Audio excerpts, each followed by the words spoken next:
Who the F did I raise age 8? Now, age 8 is a combination of all the things, honey. This was the age of reckoning for our whole family. I have so many notes. I'm going to try to get through this as quickly as possible. By this time, we have already experienced lying, the stealing, the hurting his brother, putting pillows over his face. And so all it did was escalate. So Jack had been losing weight. He wasn't gaining weight, and I didn't know why. He was breastfed up until he was a little over 1 or maybe close to 1. And after that, he just started losing weight when it was time for him to start eating solid foods. And I wasn't sure why. We were taking him to the doctor's office, and they were saying he was so thin, he was getting failure to thrive. It was just heartbreaking. And we were doing everything within our power to make sure he had his food, And so, come to find out, he was eating. But if we ever left the room, or if him and Mikey were at the table together, found out that Mikey had actually been eating his food and Jack's food. So when we came back into the kitchen, it looked like Jack had eaten all his food. And so we were like, oh, good job, good boy. You hungry still? No. He would say no. And Mikey was telling him, don't say anything. You better not say anything, or I'm going to get you, right? So he just wouldn't eat. He would sacrifice his meals so that he wouldn't get in trouble. Oh, this is going to make me cry. It was so evil to sit here and watch our brother starve, right? And we would fix their food, and we wouldn't be hungry at the time. It was time for them to eat. So sometimes we sat down and ate together. But for the most part, while your kids are eating, that's when you get the other stuff done, the laundry, and you get their homework stuff ready. So most of the time it was feeding them. My back was either turned, I'm in the kitchen, or doing something else. So I had no idea. And as soon as Mikey left our house, Jackson gained that weight right away. And I had never heard of anything like that ever. When I say we almost got him taken from us because he just was not gaining weight. We took him to doctor's appointments. I was taking him to specialists. He was getting blood work done. I didn't know if my baby had leukemia. I didn't know what was wrong with him. But I just knew he wasn't growing. And he's still tiny, right? But he's not underweight. He's not malnourished or it's nothing like that. I thought he had a tapeworm. I didn't know what was wrong with him. And what's crazy about this is that they both had access to food at all times. They could just go and get more if they wanted it, or ask for more, and they would get it. So it's not like Mikey didn't have a plethora, an abundance of food, right? He simply just wanted to take Jackson's food. And I was so stressed during this time because we were going from one doctor's appointment to another one. I was getting second opinion, third opinions, right? I'm thinking that my son was dying. And in a way he was, because he wasn't gaining weight. His nutrients, I had to put him on vitamins and all kind of stuff. And I think at one point the doctor said something about a feeding tube. And Mikey was with us at every appointment. He knew what was going on. He was watching this go down. He knew his brother was starving to death. And had no idea that as soon as I turned my back, even if it was for a second, Mikey would reach over, grab it, shove it down his face, or put it on his plate like it was his food, and it would look like Jack ate all his food, right? So it had gotten to a point that I was so paranoid that these people thought I wasn't feeding my child, that I would take pictures of him with food in front of him, or take video of him.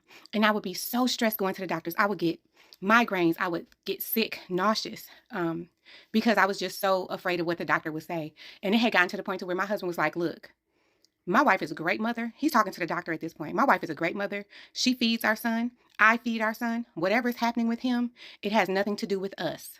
So I don't know what it is that we need to do, what tests we need to run, but we need to focus on Jack and not focus on my wife. So if you can't do that, we won't come back here. I felt so supported. I felt heard and seen. I felt advocated for and validated, right? Because it was always me fighting. And Quan always had my back. He was always in the front or on the side, wherever I needed him to be. He would fill in the gap in those spaces where I needed him to, just like I would fill in the gap for him as well. But in that moment, at that time, I just didn't have it in me. I just didn't have it in me because I wasn't sure what was going on. So, yeah, he literally just sat there and watched his brother starve. He was going to therapy. We had services coming in our home 3 times a week, 3 hours at a time. So that was 9 hours of services every week. When they were there and it was dinner time, he ate. It was no problem, right? He didn't eat off of Jack's plate. He just ate off of his own plate. He knew when to do things. He knew when to do it. And all it took was a second to just swipe the food off his plate and eat it for himself. So, yeah, that was that. And at age 8, we also met up with Mike, which is my ex-husband, Mikey's dad. I don't know if this was a good idea or not. Probably not, because once we introduced him into our home, Michael just became even more dangerous, even more daring, because he was doing things to get back to his dad, right? So he started running away. And when I say he was running away every day, he would find a way to run away every day. But the first time he ran away is the day we came back from Walt Disney World, thinking he outside playing with his little friends, with the neighborhood kids. When we go out there to look for him, he's nowhere to be found. So we're walking up and down the neighborhood. Police brings him to the storage place down the street from my house, probably about a half a mile up the road. He had been on the freeway hitchhiking, talking about he was kidnapped and he was trying to get back to his dad. Yeah, and his dad is white. My ex-husband is white. So when I go to pick him up, the police call me. When I go to pick him up, he's like, "Oh, I don't know her. I don't know this woman. Don't let me go with her." He's acting afraid.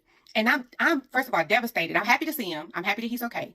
I'm devastated because he had never run away before, right? And I'm in shock. So I'm looking like maybe I don't know this kid, because I'm looking like I don't know what's going on.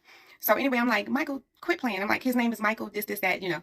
And so the officer was like, "Well, I don't know, ma'am. I don't know." And he was like Hawaiian or Samoan or something like that. And I'm like, "Look, I know who I gave birth to. I'm not playing." When I say Mikey was not letting up, when I say he started crying, don't let me go with this lady. I don't know her.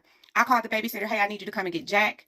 I'm calling my husband. "Hey, I found him. He's here at this storage place up the road." So my husband's like, "I'm on my way." My babysitter's like, "I'm on the way." So she got there and she was like, "Mikey, why are you playing? You lying. Look at this picture that your mom sent me of y'all in Walt Disney World just yesterday." Didn't even think about showing family pictures because I was in shock about the fact that this boy ran away, tried to hitchhike on the freeway, and lied and said he was kidnapped and he didn't know me. So I had never been faced with anything like that. And he was looking me in my face. And after it came out that he was lying, he was just like, "Oh, okay, the jig is up. Yeah, that's my mom." But that was only after an older white investigator came and was like, "I can tell right away that that's his mom. Look at her face. Look at his face. You need to get beyond the color man. He has her whole face." And he apologized. "Ma'am, I'm sorry that you experienced this. If you ever need anything, give me a call." And so he became one of our best friends because we would have a lot more interactions with the police department. I talk about this part in Picking Up the Pieces to 100 Broken Promises thoroughly. All the different things that we experienced. It was heartbreaking. This was a time in my life I wouldn't wish this on my enemy.